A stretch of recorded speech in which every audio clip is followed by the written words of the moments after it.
All right, this is Avery. And I'm Barbara. When and why did you start going on missions around the world? I think we must have been in our 50s. I think I was 52 or 53. We went to a Bible conference, and the invitation was to come forward and if you wanted to go to missions, into missions. And so we went forward, and I remember we came out of there and we just prayed and said to the Lord that we were available and we would be able to go into some type of missions. I didn't know where or when at that time, but I looked at Grandpa and I said, well, that could mean our house, your job. At that time, he was working in the Liberty Bank building for a consulting engineering firm. And 3 years later, we stepped on African soil. What was one of your favorite experiences during your travels? I guess they were all favorite. I just keep things in mind. I think we went there to help the people, and we were building churches. That was our mission. My first trip to Guatemala, I think I've been there 3 or 4 times.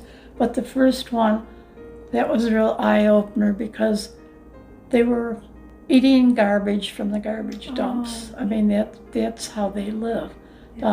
In the morning, the kids would go to school, and in the afternoon, the parents, the older women, and that would be down finding what food they could for their meals. And then at night, the kids would be playing in the garbage dumps. That was their way of living, but they were so poor. Things that you take for granted, like in Africa, I remember I always took gifts for the kids. I always took stuff for them, balloons and stuff like that, rubber balls. But we took jump ropes. And they stood there and they did not know what to do with it.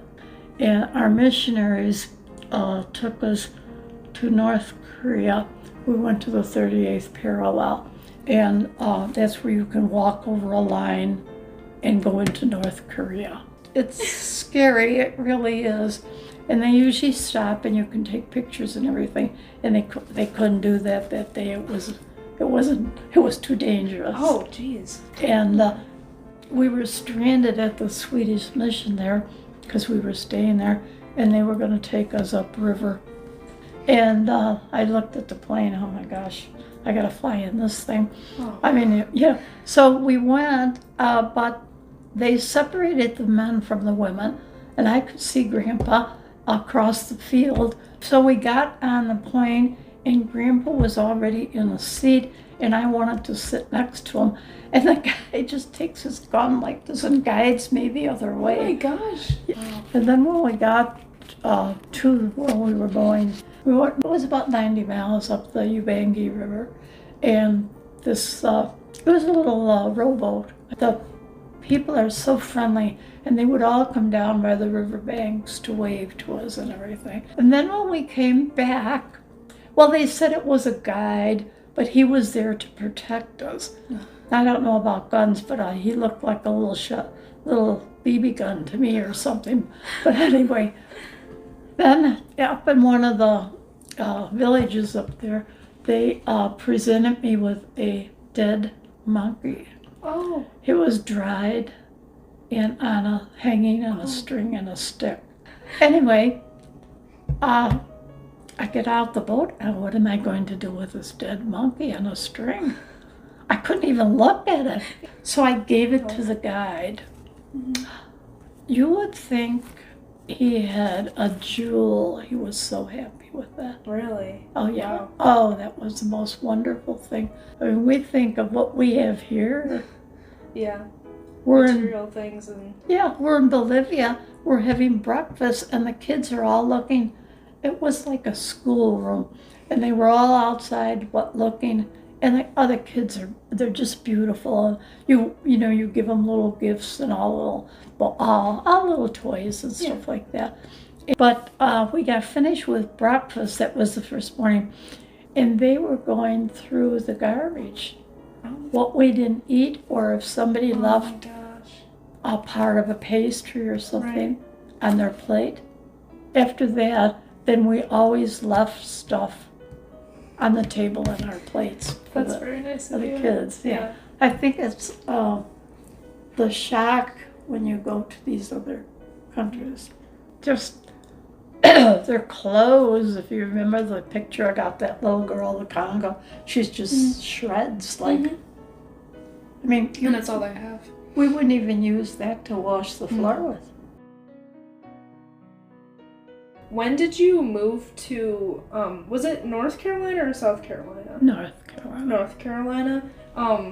Like, what made you decide to live there? Well, our mission headquarters, when we joined the mission, was in Florida. So we bought a house in Florida, and we were there 5 years. But we traveled all the while. We were all over the world while we lived in Florida by the mission. You know, it was a mission station, and all our missionaries came in, and we had an office and everything. And then we moved to North Carolina. The mission moved. We bought property up there, and we moved the whole mission up there. And that's how. Wow. That's how we got to North Carolina. I do remember that house. I used to love that house. Like going there. I loved that hot tub. Yeah. I remember the hot tub very vividly. Memories of my great-grandma's house in North Carolina seem like a distant dream, as if I'm viewing it through multicolor stained glass. The long drive there was tiring, but I could never sleep. I was always far too excited. After we arrived, I sat in their tiny gazebo at the end of the porch, looking out over an extensive flower garden, dotted with red, yellow, and white, sipping cold water out of a tiny plastic tea set my grandma had set out for my sister and me. She joined us as we pretended to be more mature than we were. Her old house held so many memories that she and her husband curated. We ran around blowing bubbles through the humid air, enjoyed tiny treats she supplied us, played in their amazing hot tub, and sang the prayer we'd say before every meal. Are there any lessons from your time together that you hold close, like you and Grandpa? I just figured, well, now we just gave our life to the Lord, and we gave up a lot, but then we gained a lot. Yes. So, I mean, you know, we missed the family and you guys growing up. Your mother, she was little when we left, Sarah. And, but that is something that we felt that the Lord wanted us to do. And you went for it. So that's what we did. Yeah.